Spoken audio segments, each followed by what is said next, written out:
ಎಲ್ರಿಗೂ ನಮಸ್ಕಾರ ಸ್ನೇಹಿತರೆ. ಈ ನಮ್ಮ ಭಾರತ ಸಂವಿಧಾನ ಎರವಲು ಪಡೆದಂಥ ಲಕ್ಷಣಗಳು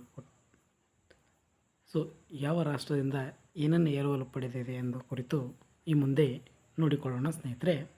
ಮೊದಲನೇದಾಗಿ ಭಾರತ ಸರ್ಕಾರ ಕಾಯ್ದೆ 1935ರಿಂದ ನೋಡೋದಾದರೆ ಈ ಭಾರತ ಸರ್ಕಾರ ಕಾಯ್ದೆ 1935ರಿಂದ ಏನೇನೇ ಎರವಲು ಪಡೆದಪ್ಪ ಅಂತಂದ್ರೆ ಒಕ್ಕೂಟ ವ್ಯವಸ್ಥೆ, ರಾಜ್ಯಪಾಲರ ಹುದ್ದೆ, ನ್ಯಾಯಾಂಗ ವ್ಯವಸ್ಥೆ, ತುರ್ತು ಪರಿಸ್ಥಿತಿಯ ಉಪಬಂಧಗಳು, ಸಾರ್ವಜನಿಕ ಸೇವಾ ಆಯೋಗಗಳು.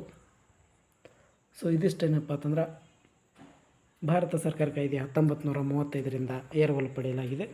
ಅದೇ ರೀತಿ ಬ್ರಿಟಿಷ್ ಸಂವಿಧಾನದಿಂದ ಎರವಲು ಪಡೆದಂಥ ನೋಡುವುದಾದರೆ ಇಲ್ಲಿ ಬ್ರಿಟಿಷ್ ಸಂವಿಧಾನದಿಂದ ಸಂಸದೀಯ ಪದ್ಧತಿ, ಕಾನೂನಿನ ಅಧಿಪತ್ಯ, ಶಾಸನೀಯ ನಿಯಮಗಳು, ಏಕಪೌರತ್ವ, ಕ್ಯಾಬಿನೆಟ್ ಪದ್ಧತಿ ಹಾಗೂ ದ್ವಿಸದನ ಶಾಸಕಾಂಗ ಪದ್ಧತಿಯನ್ನೇನಪ್ಪ ಅಂತಂದ್ರೆ ಎರವಲು ಪಡೆದುಕೊಳ್ಳಲಾಗಿದೆ. ಅದೇ ರೀತಿ ಅಮೇರಿಕ ಸಂವಿಧಾನದಿಂದ ಏನನ್ನು ಎರವಲು ಪಡೆದವಪ್ಪ ಅಂತಂದರೆ ಇಲ್ಲಿ ನೋಡುವುದಾದರೆ ಸ್ನೇಹಿತರೆ, ಅಮೇರಿಕ ಸಂವಿಧಾನದಿಂದ ಏನಪ್ಪ ಅಂತಂದ್ರೆ ಪ್ರಸ್ತಾವನೆ, ಮೂಲಭೂತ ಹಕ್ಕುಗಳು, ನ್ಯಾಯಾಂಗದ ಸ್ವಾತಂತ್ರ್ಯ, ನ್ಯಾಯಿಕ ವಿಮರ್ಶೆ, ರಾಷ್ಟ್ರಪತಿ ಮಹಾಭಿಯೋಗ ಪ್ರಕ್ರಿಯೆ, ಉಪರಾಷ್ಟ್ರಾಧ್ಯಕ್ಷರ ಹುದ್ದೆ ಹಾಗೂ ಸರ್ವೋಚ್ಚ ನ್ಯಾಯಾಲಯ ಮತ್ತು ಉಚ್ಚ ನ್ಯಾಯಾಧೀಶರು.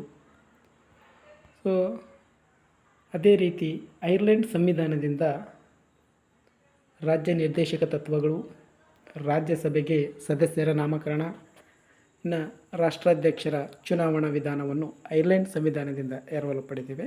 ಇನ್ನು ನೆಕ್ಸ್ಟ್ ಏನಪ್ಪ ಅಂತಂದ್ರೆ ಕೆನಡಾ ಸಂವಿಧಾನದಿಂದ ಏನನ್ನು ಎರವಲು ಪಡೆದಿವೆ ಎಂದು ನೋಡುವುದಾದರೆ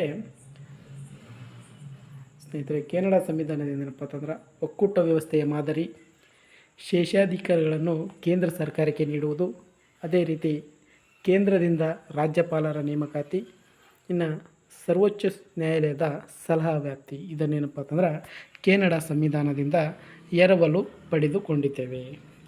ಇದಿಷ್ಟೇನಪ್ಪ ಅಂತಂದರೆ ಸಂವಿಧಾನಕ್ಕೆ ಸಂಬಂಧಿಸಲ್ಪಟ್ಟಂತೆ ನೋಡಿಕೊಂಡಿದ್ದೇವೆ ಸ್ನೇಹಿತರೆ.